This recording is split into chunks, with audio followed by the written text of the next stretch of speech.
Hey yo, alright, so today I'm gonna be fixing the crack at this bumper on 2001 Camry. It's right there, that little crack. Because it might not pass inspection if I don't, so better safe than sorry. So I'll show you guys what I got here today. So I'm gonna be using acetone to help clean it up. I'll be doing 40 grit, sandpaper, 320 grit, body patch. My bad, sorry about that, I was getting a phone call. So anyways, I've got 320 grit, sandpaper, 40 grit, sandpaper. Oh shit. Okay, we're gonna try this again for the third time. If my phone rings, I'm not picking it up. Here we go. Got my 320 grit, my 40 grit, this body patch that I'll be using. I'll cut out a little piece and put it over the crack, and then apply some of my other mixtures. I got some spreaders here just so I can keep it kind of clean.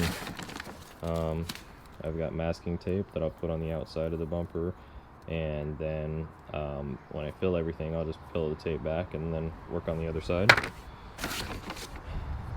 I've got a body filler mix here that I will put on. This will be one of the last things I use. And I got this JB Weld plastic weld. That'll be good for the bumper. Again, just all these things I'll be doing in a certain order and just getting everything kind of where I need it to be, so that this thing could not really have much of a crack at all, or not anything very noticeable. Right now it's really not that bad. I really don't think it is that noticeable, but I don't want to take any chances. I mean, you can barely tell. It's not really bad, but honestly I want like the skill kind of to know how to do it. I haven't done body work before, so honestly this will be a learning curve for me. I don't know how much of it I will record. Honestly, I think if you guys are gonna want like a full in-depth process or whatever, I should probably do this one, and then next time I'll be able to show it a little bit better, because I'll then kind of be comfortable with it. But anyways, this is what I'll be doing. So to first clean everything, I'm just gonna use acetone, and then and then work my way. It'll be acetone, and then I'll use the 40 grit and I believe I'll be using probably a little more acetone just to clean up a little bit, so whatever. Then I would kind of just work my way through the rest of the material. So anyways, I'll show you guys when it's done, and like I said, it might not be that big of a difference, but it'll be something. So here we go. Okay, so basically you're gonna take your rotary tool, turn it on, and go ahead and just get the surface here. You're not trying to go too deep in the cut, just get it roughed up a little bit, so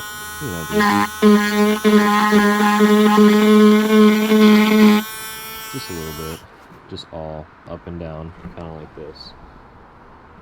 And this is the head I'm using, just a very thin one. I'm not trying to cut too much, just trying to get prepped for the sandpaper. So I'll wipe this down with acetone both sides, and then I'll use the 40 grit on it and keep going.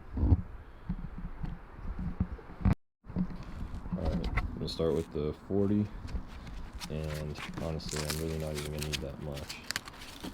I'm just gonna start scratching the surface, just getting this all roughed up. So I'm gonna use both hands and kind of hit that real quick, but just showing you I'm just using 40 grit first after I've wiped it with acetone. And this is what it looks like after I've hit it with 40.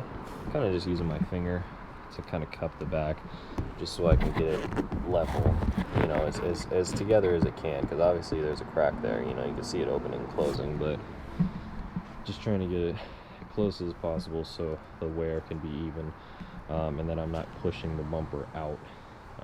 but it's not really going to matter for too long because soon I'll be using some epoxy. So anyways, that's the 40 grit, and I only use really this, and this isn't even all the way worn down. There's still a lot of life on this, so this whole pack was, you know, useless. I mean, it's all they had, but anyways, probably be the same thing with the 320 smooth. So the next step is going to be to, after you wipe this down with acetone, because you want a nice surface for your tape, go ahead and put your masking tape, your painter's tape on the outside here, and then we'll start filling the other side first. So painter's tape, just regular professional painter's tape, you get it from any Ace Hardware or whatever.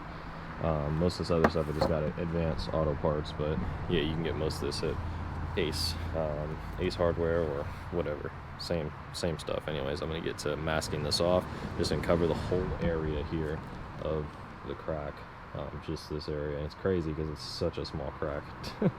Such a small crack. It looks big on here, but compared to the whole freaking bumper, it's tiny. That's nothing. So anyways, okay, after many attempts to get tape off of this freaking roll, I'm gonna say don't buy this Ace Hardware crap. Buy the Scotch or whatever, because this is junk. Buy the Scotch Blue or whatever, because this thing literally just keeps ripping and ripping. Anyways, like, all the pieces are freaking ripped, literally horrible. Anyways, got this all taped up, so now I'm gonna flip it over.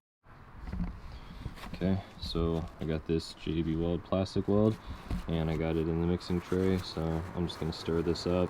Probably need to do it with 2 hands, but anyways, I'm gonna stir this up and then apply it on the crack there. So okay, so after I've got the epoxy on there, I'm gonna cut up some pieces of this body patch. You can see it's kind of like a gate.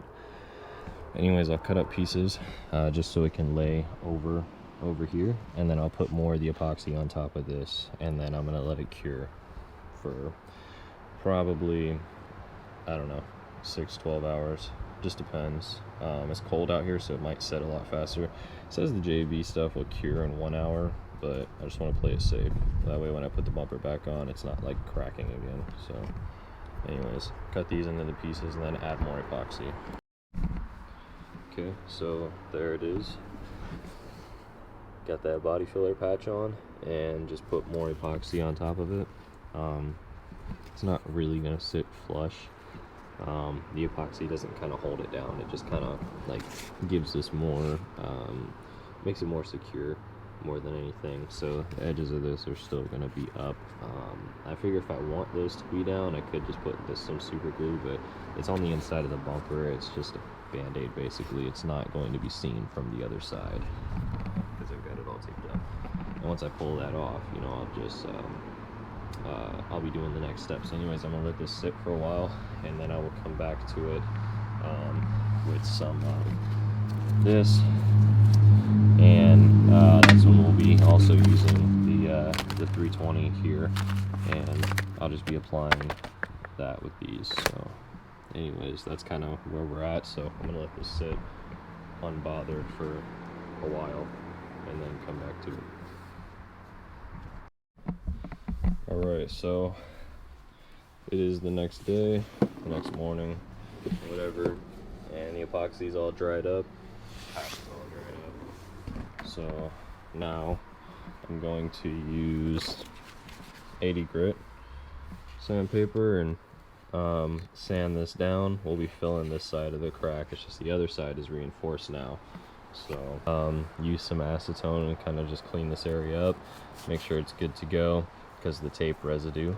And then I'm gonna use some 320, sand this down a little bit, and then after I use the 320, I'm gonna wipe it down again, and then use some of this Bondo and spread it in with my little spreaders here. Probably just the smallest one, just, you know, enough to cover this up. And then after I cover this up with that, I'm gonna use this 80 grit and kind of smooth this all out, and then from there I can decide if I want to do paint or not. So that will pretty much be it, and I'll pick up the camera after every step.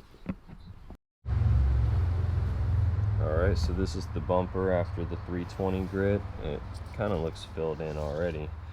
But I'm gonna go ahead and apply the Bondo now to this area.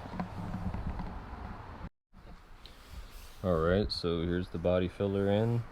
I might have to put a little bit more, but maybe I don't. I don't know, I'm just waiting for it to dry. Then I'm gonna use this 80 grit sandpaper here, sand it down, and then I can shoot it with some paint if I want. So, I'll show you guys when I'm done.